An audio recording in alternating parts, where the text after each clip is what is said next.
Welcome, everyone, to A Call for Judgment. Today's show, I want to talk about a new movie from Netflix, more predictive programming, or I should say more desensitizing of society when it comes to the things and the technology that our government already has in place. They are using comedy to push this into people's faces so they get desensitized from the severity of these serious topics. And of course, one of them, why not bring this back into the limelight, is cloning, human cloning. Now, people out there are very, very dumbed down when it comes to the ability and the technology the government has. They think the only technology that exists is the technology that they reveal to us. But I'm going to show you the clips from this new trailer called They Cloned Tyrone, which is on Netflix, which is a comedy about cloning. And of course, ironically, right, especially the timing of it all, Jamie Foxx is one of the stars of the film, or is the star of the film, who many people believe is actually cloned, right? So very ironic. I had to edit this, lots of curse words. It's pretty amazing this day and age. They can put all these curses and stuff like that in the trailers. There might still be some in there, the way that it got chopped up. It's hard to even hear some of the stuff that's being said, but take a look at how they're desensitizing people to human cloning. Then we'll get into it, and I'll prove to you that it's actually real.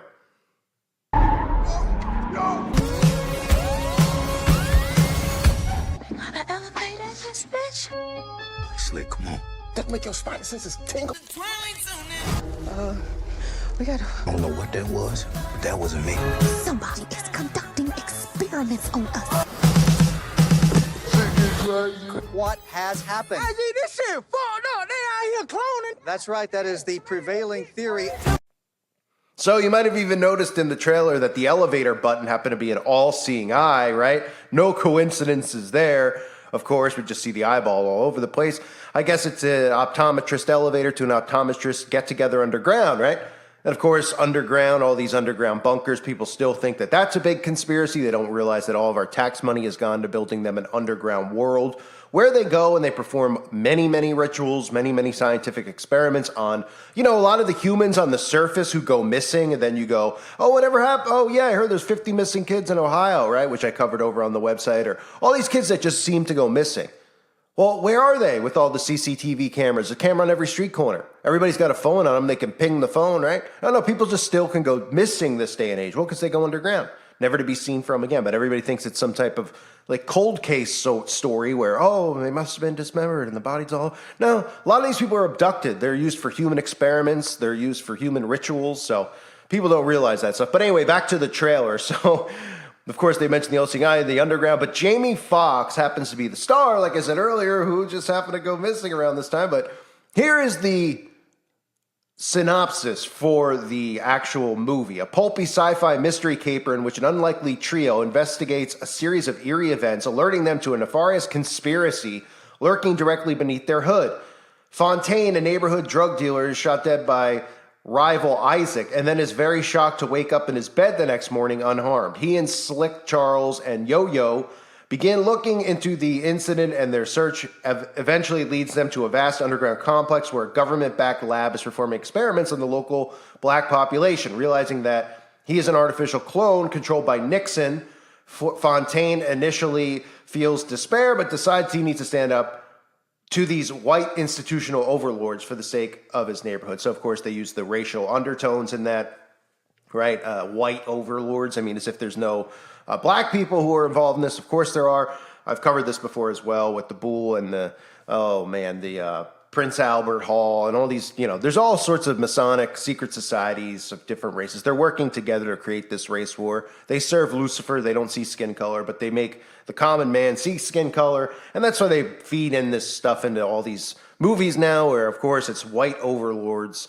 I mean, that's fine. But the simple fact is that these people are all Satanists, and people in real life of any skin color, of every skin color, need to band together against this. It's the only way that we can actually stop it. But nobody will believe this stuff is real. Nobody will believe this type of technology is real because they've been dumbed down. And then they make movies like this, and they make comedy of it, so people actually even more so laugh it off about the notion of having this technology, where if people actually realized that the government could do this, they would stop it from happening because they would never allow the government to have this type of power. But we live in a dumbed down time period. Now you might say, well, how can you prove that this type of technology actually exists? Well, let me just show you a clip from Al Gore of Climate Change Hell Agenda, and Bill Clinton of the famous Clinton crime family, talking about in the 90s cloning, human cloning, how they have the ability to clone humans, and ethics apparently involved, as if, ethics are involved with cloning, and of course, ethics involved with the Clinton crime family. That's pretty funny, but take a listen.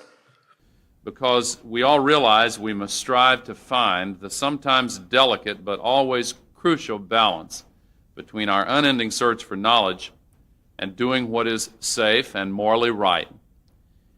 Ever since scientists in Scotland successfully cloned a sheep, an adult sheep, in February, the President and those of us who work with him, along with the rest of the nation, have grappled with the meaning and significance of the discovery, and the meaning and significance, of course, of the many scientific, safety, ethical, and religious implications presented by the question of the prospective possibility of cloning of human beings.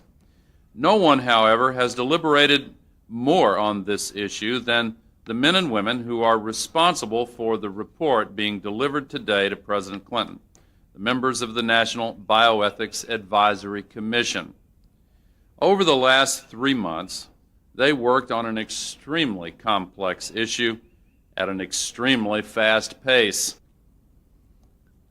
As the Vice President has said, and all of us know, we live in an era of breathtaking scientific discovery. More and more, our future in the world depends upon advances in science and technology, and more, the scientific community will influence the course of the future and the lives that our children will lead in the new century that is upon us. As I said in my commencement address at Morgan State University last month, our scientific explorations must be guided by our commitment to human values, to the good of society, to our basic sense of right and wrong.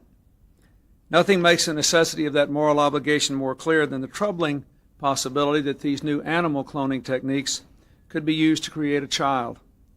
That is why I acted in March to ban the use of federal funds for cloning human beings and to urge the private sector to observe the ban voluntarily while we initiated a national dialogue on the risks and the responsibilities of such a possibility, and why I asked this commission to issue this report. For 3 months, the commission has rigorously explored the scientific, moral, and spiritual dimensions of human cloning. It has talked to leading scientists and religious leaders, to philosophers and families, to patient advocates, and to the general public. From many opinions and beliefs, as Dr. Shapiro said, one unanimous conclusion has emerged. Attempting to clone a human being is unacceptably dangerous to the child and morally unacceptable to our society. I believe strongly that this conclusion reflects a national consensus, and I believe personally that it is the right thing to do. Today, I am sending legislation to the Congress that prohibits anyone in either public or private sectors from using these techniques to create a child. Until the day I sign the legislation into law, the ban on federal funding I declared in March will remain in effect. And once again, I call upon the private sector to refrain voluntarily from using this technology to attempt to clone a human being. I want to make clear that there is nothing inherently immoral or wrong with these new techniques used for proper purposes. In fact, they hold the promise of revolutionary new medical treatments and life-saving cures to diseases like cystic fibrosis, diabetes, and cancer, to better crops and stronger livestock. This legislation, therefore, will not prohibit the use of these techniques to clone DNA in cells, and it will not ban the cloning of animals.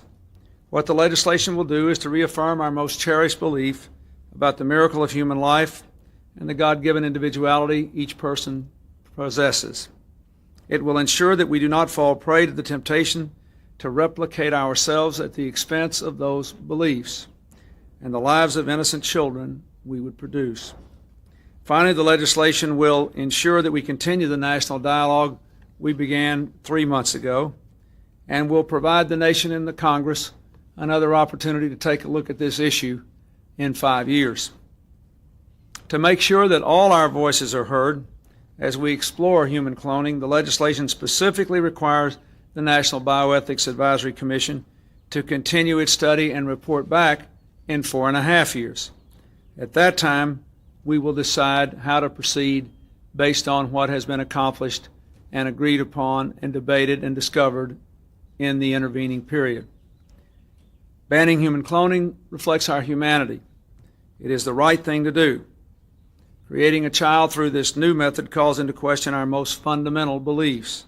It has the potential to threaten the sacred family bonds at the very core of our ideals and our society. At its worst, it could lead to misguided and malevolent attempts to select certain traits, even to create certain kinds of children, to make our children objects rather than cherished individuals.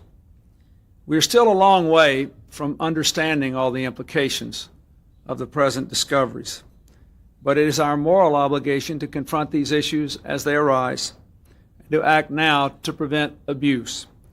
Today, I hope other countries will see what we are doing and do the same, and I pledge to work with them to enforce similar bans around the world that reflect these values.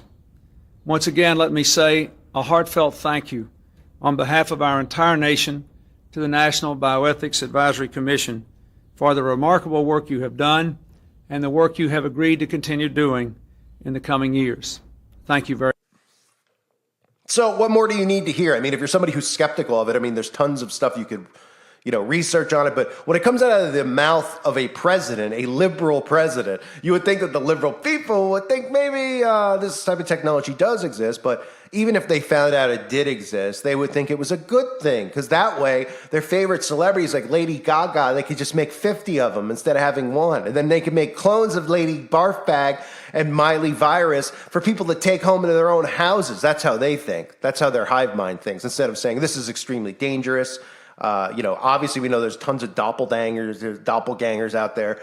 There's tons of clones. Lots of celebrities are indeed cloned. There's lots of channels that cover that type of stuff. I try to stay in the wheelhouse of faith and, many different things, but trying to show you as much as I possibly can. But there's some that specifically focus on those things, just like male to female, female to male, trans and Hollywood and that type of stuff, which is good for people to see. But it's very clear that there's many of these people out there, if not all, have clones already in place. You can look at the exact person who's supposedly running this country right now and compare pictures, which I've done in the past, before and after. It doesn't even look like the same guy. So you can speculate all you want, and people can go back and forth about, who is this guy a clone? Is that guy a clone? Is this a clone? Oh, that's crazy. The technology exists. There's no doubting it. And this is 30 years ago of Bill Clinton discussing this in Al Gore at the White House, on the lawn at the White House. Okay? What do you think the technology is now? Huh? This is before, that speech was given before cell phones were released to society. Like, not car phones, like literally cell phones were released to society. That was given then. Now look at what the cell phone has turned into from then, after that period, to now. So you don't think they have the ability to do this much faster, much more efficient? I mean, pretty scary, but again, they use comedy. They constantly talk about serious, real conspiracy, what they would call conspiracy, which are actual facts, which are documented things. And they continue, like Penta Verde or whatever with Mike Myers. I covered that. They put these things out there it's a method of mind control that people don't understand. When they start making light and using comedy on real topics, people's brains can never process those topics as actual real things. They try to make it this complete lunacy in the movie, the idea of it. You saw, in that they were even talking about in the trailer, putting it in the food, right? These are all things that are actually legitimate, but they make light of it, and everyone's laughing like, oh, it's in the Kentucky Fried Chicken. Oh, it's in the grapefruit. Of course, they make the racial undertones, and then they wonder why society has uses these racial types of ideologies all the time, these stereotypes. They're the ones who create the stereotypes, planted in the movies and all that stuff, and then they call regular people racist for making a joke about those types of things when they're the ones who are planting the seeds. So pretty incredible, the stuff that they get away with this day and age, but they've got everybody right in the palm of their hands. And this is the type of mind control that they use for it. So cloning is a big thing. We're going to see a lot more desensitizing in our society to it, because they're going to reveal all these things, right? They're going to continue to reveal, the stuff that we continually see them actually doing out in the open now, right? Like I've constantly been talking about what we're seeing with kids. I was talking about that, 7 years ago. People were like, there's no way that society's ever going to stand for that kind of stuff. Well, look how close we are to them, to seeing NAMBLA be glorified in our society, right? If you don't know what NAMBLA is, look it up. But I mean, you're going to have, adults and kids holding hands. You're going to think it's a son and a father, and it's not. Right? But they'll say, oh, it's consensual, right? And it'd be like, a 4-year-old can consent? Well, in this society, they're convincing people, yes, they're mind control. So this is just another mind control tactic, folks. The government even admits to it. The President of the United States at one point in time admitted to it, talking about ethics. Yeah, as if the government has any ethics at all, especially Bill Clinton. Pretty funny, isn't it? I thank everyone for being here. Hope you're doing well. God bless you and your families.